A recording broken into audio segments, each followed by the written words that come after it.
पहलगाम की घटना के 24 घंटे तक आंखें थी लाल, फिर हर तस्वीर में क्यों तनाव मुक्त लगे पीएम मोदी। उमर अब्दुल्ला से मिले तो हंसते हुए, केरल में अदाड़ी के साथ मुस्कुराते हुए, थरूर के साथ मस्ती, क्या है इशारा। अधिकारी भी खुश दिखे। इतनी बड़ी घटना के बाद क्यों रिलैक्स है पूरा सिस्टम, वजह आपको हैरान कर देगी। 22 अप्रैल की रात तकरीबन 10 बजे पीएम मोदी का विमान सऊदी अरब से भारत के लिए उड़ान भरता है। सुबह तकरीबन 8 बजे पीएम मोदी दिल्ली के पालम एयरपोर्ट पे पहुंचते हैं। एसपीजी ने कहा सर गाड़ी में बैठिए। पीएम मोदी ने हाथ हिलाकर इशारा किया नहीं और पैदल ही आगे बढ़ गए। चेहरे पे तनाव, सूजी हुई आंखें, मन में बहुत भारी उबाल। 1 घंटे बाद ही पालम एयरपोर्ट पर ही एक बड़ी बैठक बुलाई जाती। पालम एयरपोर्ट से प्रधानमंत्री आवास की दूरी सिर्फ 14 किलोमीटर है। फिर भी पीएम मोदी ने एनएससी अजीत डोभाल और विदेश मंत्री जयशंकर के साथ ही एयरपोर्ट पे बैठक क्यों की। तस्वीरों में गुस्सा भरा था। 23 अप्रैल को शामी 7 बजे सीसीएस की पहली बैठक बुलाई गई। पीएम मोदी का चेहरा गुस्से से लाल था। तस्वीरें देख देश हैरान था। अगले ही कुछ घंटे बाद 24 अप्रैल को दोपहर 2 बजे बिहार के मधुबनी पहुंचते हैं। वहां नीतीश कुमार के साथ पीएम मोदी हंसते हुए देखे गए। कुछ देर बाद ही मंच से पाकिस्तान को चेतावनी देते हैं, आतंक और उनके आकाओं को मिट्टी में मिला देंगे। कार्रवाई ऐसी होगी कि कोई कल्पना नहीं कर पाएगा। और इसी बयान के बाद पीएम मोदी के चेहरे का भाव बदल गया। उसके बाद दिल्ली में कई बैठकें हुई, जिसमें सीसीएस की एक और अहम बैठक है। उस बैठक में पीएम मोदी का चेहरा रिलैक्स दिखा। अगली बैठक रक्षा मंत्री राजनाथ सिंह, सीडीएस अनिल चौहान और तीनों सेना प्रमुख के साथ हुई। उसमें भी पीएम मोदी के चेहरे पे खास तनाव नहीं दिखा। रक्षा मंत्री राजनाथ सिंह भी यहाँ रिलैक्स नजर आए। सीडीएस अनिल चौहान भी मोदी से अलग अंदाज में बात करते देखे गए।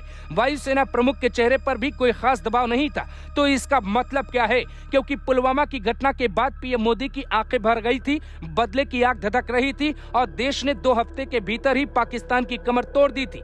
तब किसी भी तस्वीर में पीएम मोदी को हंसते हुए नहीं देखा गया। तो फिर इन तस्वीरों का मतलब क्या है? क्योंकि पीएम मोदी केरल में अदाड़ी के साथ मंच साझा करते हुए मुस्कुरा रहे थे। शशि थरूर के साथ हाथ मिलाते हुए ये तक कह दिया कि आज कुछ लोगों की नींद उड़ जाएगी।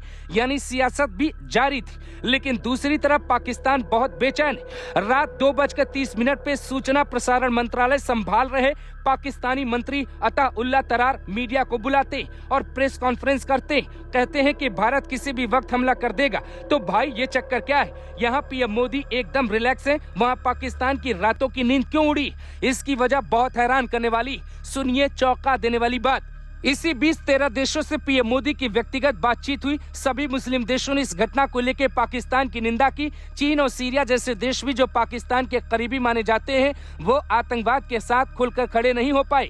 अमेरिका और इजराइल ने मोदी से बात करते हुए ये तक कहा, हर मदद के लिए हम तैयार हैं। भारत अपने आप में ताकतवर देश है। पीएम मोदी ने 23 तारीख की सीसीएस की बैठक में एक बड़ा फैसला किया। सिंधु जल समझौता रद्द किया और बड़ी लड़ाई की तरफ इशारा किया। इसका भी सबूत मिलता है। उधर पीओके में पाकिस्तान सरकार राशन भरने का क्यों आदेश जारी कर रही? सीमावर्ती इलाकों में 2 महीने का राशन क्यों जमा किया जा रहा?